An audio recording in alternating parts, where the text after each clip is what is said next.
Which one of the following pairs of structure distinguish in nerve cells from the other types of cells.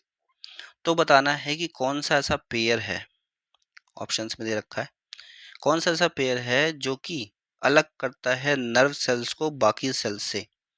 तो कौन सा pair है वो बताना है। तो पहला ऑप्शन है वैक्यूल्स एंड फाइबर्स। तो देखो वैक्यूल्स और फाइबर्स ये किसी नर्व सेल्स की करेक्टरिस्टिक्स तो है नहीं, ठीक है, तो ये आपका हो जाता है गलत। नर्व सेल्स में आपका फ्लैजिला भी नहीं पाया जाता है, तो ये भी आपका फ्लैजिला हो जाता है गलत। मेडुलरी शीथ्स ये किसी किसी जो न्यूरॉन्स में पाई जाएंगी पर सब में नहीं पाएंगी, ठीक है, तो ये सर्टेन न्यूरॉन्स के लिए होता है। पर जनरली तौर पे हम देखें तो मेडुलरी शीथ्स सारे न्यूरॉन्स में तो नहीं पाई जाती हैं, तो ये भी हमारा गलत हो जाता है, तो ऑप्शन हमारा बी जो है वो गलत हो गया। नेक्स्ट है न्यूक्लियस और माइटोकॉन्ड्रिया। न्यूक्लियस और माइटोकॉन्ड्रिया भी नर्व सेल्स के अंदर नहीं होते हैं, ठीक है। नर्व सेल्स के अंदर पेरिकैरियंस होता है। पेरिकैरियंस इसको हम कहते हैं सेल बॉडी।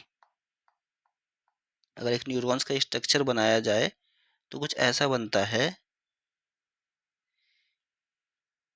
ठीक है। ये हो गए डेंड्राइट्स जो कि निकले रहते हैं, बीच में आपका न्यूक्लियस है, और ये जो पूरा पार्ट होता है यहाँ से लेके यहाँ तक, ठीक है, बीच वाला, ये आपका हो गया सेल बॉडी, इसे पेरिकैरियंस कहते हैं।